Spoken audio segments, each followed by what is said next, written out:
Nara Lokesh that is Nara Lokesh అనే విధంగా ఆయన ఒక పని చేశారు. అది ఏంటి అనంటే రీసెంట్గా విజయవాడలోని ట్రైబల్ వెల్ఫేర్ అఫీషియల్ ఇంజనీర్గా వర్క్ చేస్తున్న శ్రీనివాస్ అనే ఒక వ్యక్తి దాదాపుగా 25 లక్షలకు పైగా లంచం తీసుకుంటూ దొరికిపోవడం అయితే జరిగింది ఏసీబీ అధికారులకి.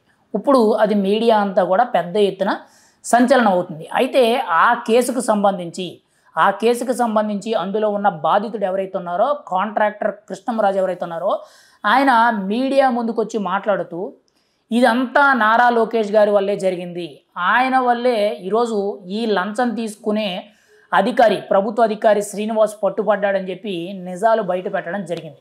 అసలు ఏం జరిగిందనంటే ఈ కృష్ణంరాజు అనే వ్యక్తి తన కాంట్రాక్ట్ వర్క్స్ కోసం ఆ ప్రభుత్వ అధికారి దగ్గరికి వెళ్ళినప్పుడు తాను లంచం ఇవ్వాలి, లంచం ఇస్తే కానీ ఈ పని జరగదు, 35 కోట్లకు పైగా నువ్వు కాంట్రాక్ట్ వర్క్స్ అయితే ఖచ్చితంగా 5 కోట్ల రూపాయల వరకు కూడా నాకు లంచం ఇస్తేనే నీకు అప్రూవల్ చేస్తాను, లేదనంటే లేదు అని చెప్పి దాదాపుగా 2 సార్లు ఆ ఫైల్ అప్రూవల్ని రిజెక్ట్ చేయడం అయితే జరిగిందంట.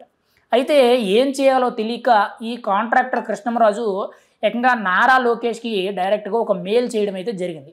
ఆ మెయిల్ చేసిన గంటలోపే వితిన్ 1 అవర్ లోపే నారా లోకేష్ టీం నుంచి ఏం చేయాలి, ఎలా చేయాలి అనే దాని మీద ఒక భరోసా కల్పిస్తూ మాట్లాడుతూ ఆయనకి కొన్ని విషయాలు అవగాహన చేయడం జరిగింది. అయితే ఏం జరుగుద్దిలే అనుకుని ఈ కృష్ణంరాజు మళ్ళీ అక్కడికి వెళ్ళడం జరిగింది. ఆ కాంట్రాక్టరు ఆ ప్రభుత్వ అధికారితో మాట్లాడడం జరిగింది. అయితే అక్కడ లంచం ఇస్తున్నట్టు ఏదైతే ఉందో కరెక్ట్గా అదే సమయానికి ఏసీబీ అధికారులతో దాడి చేయించడం అయితే జరిగింది. అంటే ఇదంతా కూడా నారా లోకేష్ గారు బ్యాక్ ఎండ్లో నుండి ఒక ప్రభుత్వ అధికారి ఎలా తప్పుదోవ పడుతున్నాడు, ప్రజలు ఎలా పీడించుకు తింటున్నాడు అని చెప్పి బ్యాక్ ఎండ్లో ఉండి ఏసీబీ అధికారులు కరెక్ట్గా రైడ్కి పంపించి ఆ ప్రభుత్వ అధికారిని పట్టుకోవడం అయితే జరిగింది. అయితే ఇప్పుడు ఆ బాధితుడు మీడియా ముందుకు వచ్చి నారా లోకేష్ గారే ఇలా కరెక్ట్గా చెయ్యాలి అని చెప్పి జాగ్రత్తగా తనకి భరోసా కల్పిస్తూ ఆ కాంట్రాక్టర్కి భరోసా కల్పిస్తూ ఆ ప్రభుత్వ అధికారిని పట్టించారు. ఇటువంటి వాళ్ళందరినీ కూడా ప్రభుత్వ అధికారులందరినీ కూడా ఏరి పారేయాలి, ఇటువంటి లంచగొండులందరినీ కూడా నారా లోకేష్ గారు ఇలా ఏరి పారేస్తేనే ఈ లంచానికి ఈ అవినీతికి ఒక తావు అనేది తగ్గుతుంది, లేదనంటే రాబోయే రోజుల్లో పుట్టగొడుగులాగా పెరిగిపోతుంటారని చెప్పి ఆ బాధితుడు చెప్పడం జరిగింది. అంటే నారా లోకేష్ గారు బ్యాక్ ఎండ్ నుండి ఆ కాంట్రాక్టర్కి భరోసా కల్పించి ఏం చేయాలి, ఎలా చేయాలనే దాని మీద వాళ్ళ టీం నుంచి చెప్పించి కరెక్ట్గా గంటన్నరలో సమాధానం ఇవ్వడంతో పాటు ఆ ప్రభుత్వ లంచగొండిని అయితే పట్టించడం జరిగింది. ఇప్పుడు ఆ కాంట్రాక్టర్ చెప్పిన విషయంతో ప్రతి ఒక్కరూ కూడా ఆశ్చర్యానికి గురవడం జరుగుతుంది.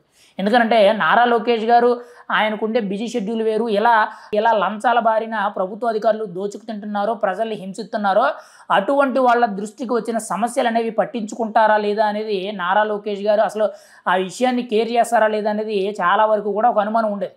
కానీ నారా లోకేష్ గారికి ఎప్పుడైతే పర్సనల్గా ఈ కాంట్రాక్టర్ ఒక మెయిల్ చేశారో, మెయిల్ చేసిన ఒక వితిన్ 1 అవర్లోనే ఆయన రెస్పాండ్ అవ్వడం, తన టీం నుంచి కాల్ చేయించడం, దగ్గరుండి కూడా అంతా కూడా పకడ్బందీగా చేయించడం అనేది చాలా గొప్ప విషయం.